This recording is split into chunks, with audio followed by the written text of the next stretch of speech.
Well, we're all about to sit down for 3 hours to watch the Odyssey, probably one of the most iconic films of this entire decade. But before we do that, we really just want to talk about it. There are some things we need to know. There's some things that we should go over to know where we are in time and space at the start of the Odyssey, because the Odyssey is like a part 2, if you will, like a sequel to the Iliad. But for all of this, we will be needing our whiteboard. So let's reference our Stephen Fry Odyssey and look at the gods. There are a plethora. There's actually 12 in the, what's it called, Maddie? The Pantheon. The Pantheon They live has on 12. Mount Olympus. But really, there's only a few that are taking big part in this story. First, we have to talk about Zeus, because Zeus is daddy. And then I'm going to hit you with Hera, which is Zeus's Lovely lady. wife, his lady love. Lady One love. of many. He's not very faithful. Now, Poseidon is our king of all the waters. What should we call him? Water boy? It's giving lifeguard energy. It's Life- giving Speedo. Okay, Athena is Zeus's daughter, but not Hera's daughter. But we don't talk about Bruno. Athena's big thing in the Odyssey is Athena is basically Odysseus's patron saint. We'll just call her goddess of wisdom for the moment. But yes, she's the patron. She be dropping them dreams, them visions. Aphrodite. Oh, it's all her fault. It's giving her fault. The whole thing. She's the goddess of love and sex. We love her. We love her. Who's our last one? Hermes. Oh, that little trouble. And I feel like Hermes is just forever who he is in Hercules, the cartoon movie by Disney. Like, I imagine him with his little wings on his heels and being a little jokester. But honestly, he likes to fuck shit up. These are our people. Don't get them confused with each other. It can get confusing, but we will keep you straight. Now let's talk about the peons, the humans. So we have Odysseus. He's giving main character energy in the Odyssey. Odysseus is being played by my favorite Goodwill Hunting, Ocean's 11, Matt Damon. You forgot the Born Identity. Oh my gosh, he's iconic. Okay. And we all agree he is aging like a fine wine. Indeed. His wife is Penelope. Thank you, Princess Diaries. It's giving Anne Hathaway. Hey, girl. And then their son, Telemachus. Their sweet little angel baby who is now way past puberty and probably has hair in places he didn't when his dad left. Absolutely, we hope so. Tom Holland, what a man. What a babe. What a Spider-Man. Lupita Nyong'o is who is playing our Helen of Troy. Her red carpet dress. I'm obsessed. Oh gosh, it's everything. Yes. Then we have, let's say he's like the mini villain, the human villain, if we will. Played by none other than Rob Pattinson. We hate him. It's so interesting how he's having a villain arc right now, but he's always been a little morally gray since his vamp days. That's true. All right, we've got 2 babes on the roster that we're going to skip for the moment. Just know that we have 2 like demi-goddesses / nymphs named Circe and Calypso who are played by mega babes. And then we have Athena. And she is a god, but we're putting her with the humans because she's important. Well, I just want to make sure that we capture the fact that Zendaya is in this movie. Star power. Okay, shall we move along to what you need to know about why Odysseus is far from home and why he has to journey home in this 3-hour saga. And why do we hate Robert? Oh, we hate him. So part 1 of this whole situation is called the Iliad, okay? Homer, who may or may not be one person, writes this long epic poem about this great war. But what's important to know about the Iliad, well, what's important for this story is when we meet Odysseus. We know that Odysseus is smart, witty, and charming because basically before all this went down, there was this most beautiful girl in the world, Helen. Okay, Helen. Okay, Helen, played by Lupita, obviously most beautiful woman on earth. And so what happens is, she's a daughter of Zeus, by the way, so, you know, it's like kind of giving Nepo baby. But the point being, she is really desired by all of these lords and like lesser kings of Greece. Everybody's swiping right on her. Hard. Swipe right. The problem is, Helen's like, if I choose one of these fellas, all the other fellas are going to decapitate him.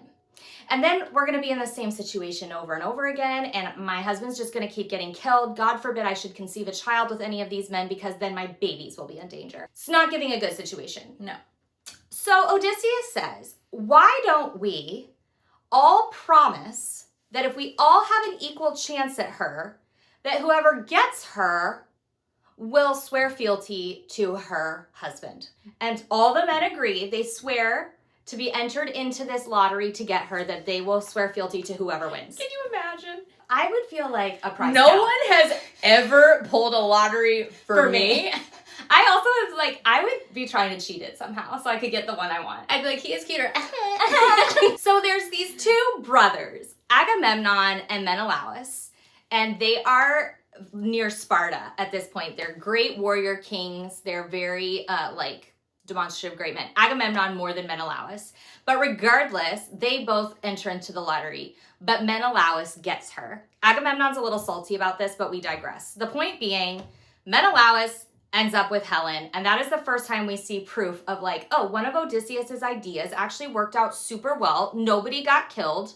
Helen and Menelaus go off on their honeymoon. It's fine. Then shit goes awry because my favorite part of the story, which is the reality TV side, is happening above the earth with the gods. Mm-hmm. There's a wedding party because We have a wedding. I guess gods are having wedding parties. It's not Helen and Menelaus' wedding. It's another wedding. It's actually Achilles' parents, but we digress. Cute. Eris is the goddess of discord. She loves to fuck shit up, and she has this apple. This golden apple. She wasn't invited, so she's feeling pissed. She throws this apple and is just like, it's for the fairest of them all. And 3 bitches come over. It's Athena, Aphrodite, and Hera. They're all like, it's mine. Bend and snap, claimed. Turns out they can't all have the apple. It doesn't split 3 ways. And then our little god, Hermes, who is just like, I'm a trickster. Let's have some fun. He said, ladies, let me put forth an option. What if I give you the most fairest mortal of them all and let him choose who deserves the apple? Who is numero uno? Yes, Paris, he is hot in Troy. I don't know if he's considered a fair human, but he is a shepherd. But Hermes did think, okay, it was giving hot country guy. Yeah. Just let him have his moment. So he decides that it is going to go to Aphrodite. Why does he decide this? Aphrodite is also a manipulator, and she tells Paris, pick me, and if you pick me, I'll let you have Helen of Troy. Who cares that she's married? Who Doesn't cares matter. that Paris is married? Doesn't matter. She's just like, you deserve her. So Paris says, I pick her. Obviously, because Helen is a babe. Remember the lottery? Paris literally goes to Helen's home. From Troy. He comes down to Greece. Snatches her and says, mine now. Mine now. And takes her to Troy. And the gods are just like, whatever, I got a golden apple. And some of them are still a little butthurt over it, too. Athena and Hera are pissed. Like, how dare you? Forever. They're talking trash. So the whole war starts because Paris did a snatchy because of the goddesses and the frickin' apple. And now everybody in Ithaca is like, whoa, you can't just be taking our girl. Well, they are, but they also are hesitant to go to war. I should say, the way Greece is at the moment, politically, is there is no high king, okay? No. And Troy is kind of where modern-day Turkey is. We can put a map for you. The point being that all these minor kings in Greece are like, shit, we promised that we would raise. Yes, they said they'd be there for him. Now they took his wife, so now we all have to go to war. Damn it. What's that called when you have to pay the piper? They're like, shit. Well, and Odysseus, whose a clever idea this was, is like, I have an idea. I'm going to pretend I've gone mad. I'll be useless to them.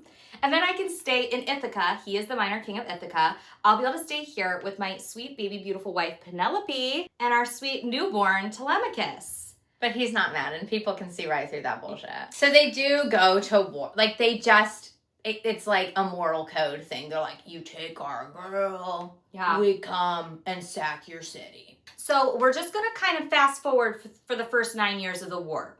Basically, there's one thing that could come to impact what happens. You need to know who Menelaus and Agamemnon are, the brothers, the warrior brothers, because Agamemnon during the war kind of becomes the high king of the Greeks. He's like in charge of the war band on behalf of his brother. And Agamemnon makes a mistake.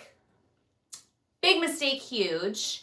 It involves some gods and sacrificing his daughter. So that may come to pass. Like, he might have to pay the piper for that in the Odyssey movie. We're not sure whether they're going to include that or not.